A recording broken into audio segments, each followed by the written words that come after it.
Hi guys, welcome back to my channel.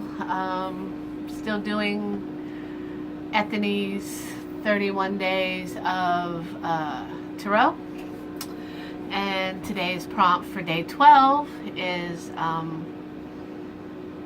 why you started reading tarot and why you still read.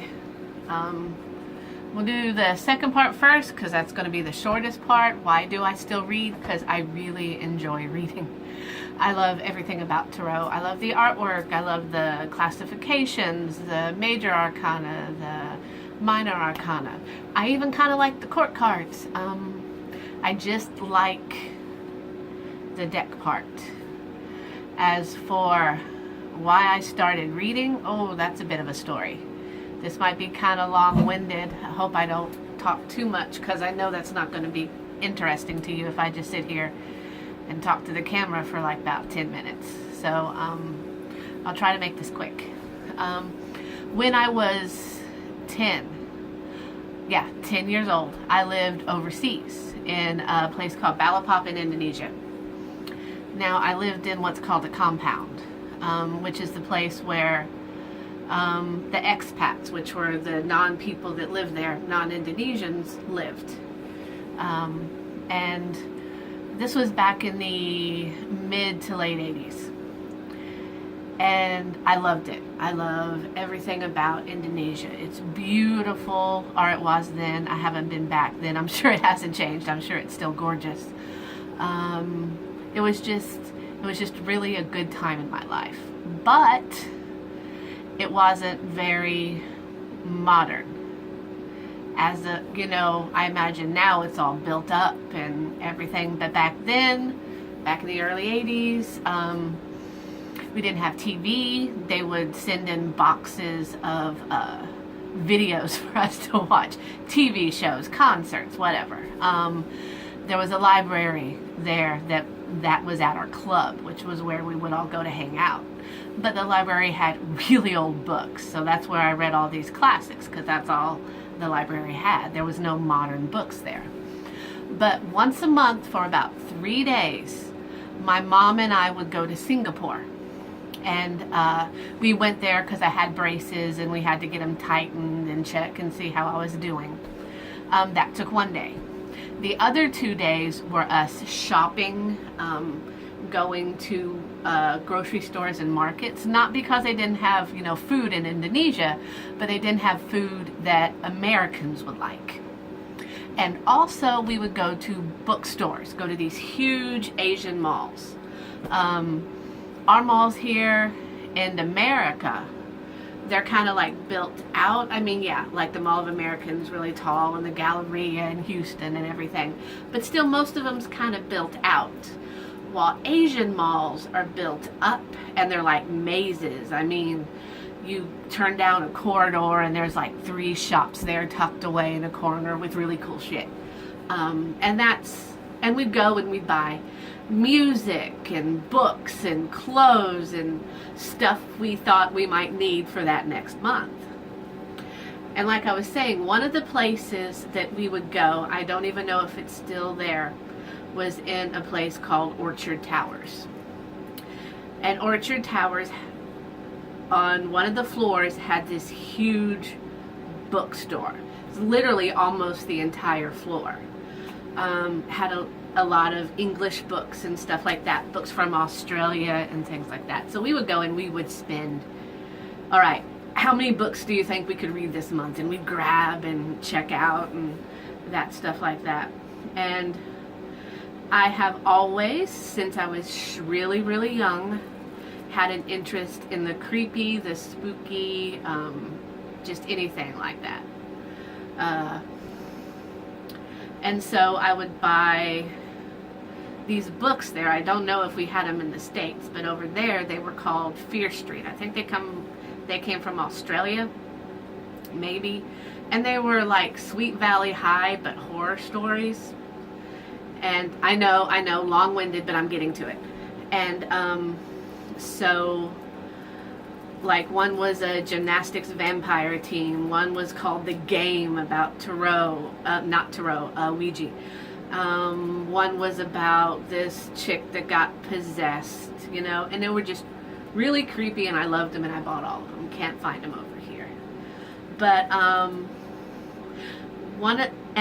and I would always go to the occult section, because that's where you found books back in the 80s for ghost stories, true ghost stories, and I loved that.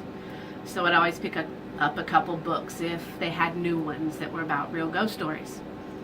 And of course, in the occult section were tarot cards. Not very many, because it wasn't a big thing back then. Like, you had like maybe 30 or 40 decks, you know, and that was all. There was no new releases or anything like that, just 30 or 40 decks. And me being drawn to the spooky and everything, and I liked, you know, kind of like the sensationalism that comes with being spooky and creepy, there was a tarot deck. It's an old one, the James Bond tarot deck, Tarot of the Witches, that appealed to me. It was in a purple box. Now I look at it and I'm like, ugh, because it has really weird looking people in it.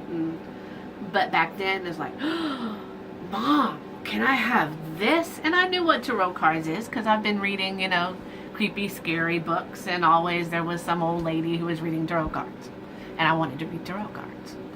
So I got them, and I took them back, and I started reading for my friends, and it was really fun, and I enjoyed it. And then, you know, we moved back to the States, and it just got lost. I just stopped doing it for whatever reason. And so for a couple years, I did in the 7th grade. I was the girl with the Ouija board, you know. Again, I really liked the spooky.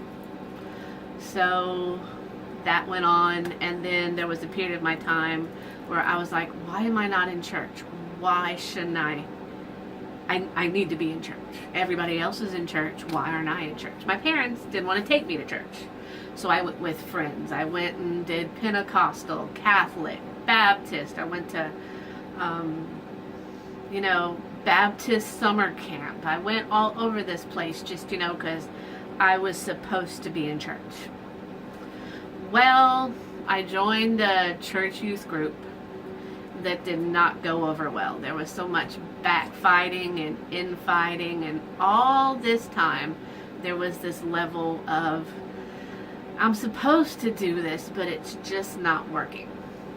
So finally, when this Christian youth group went to a complete header and kicked out this other girl just because she was like, hey, you know, we're not supposed to be doing this, I was like, you know what, fuck y'all, I'm done. So I went to a Walden's bookstore, those aren't around anymore, and I went straight to the occult section. At this time I'd had my own credit card and stuff like that, and I bought like 8 or 9 like witchcraft books back then, which was like Scott Cunningham, Raymond Buckland, Silver Ravenwolf,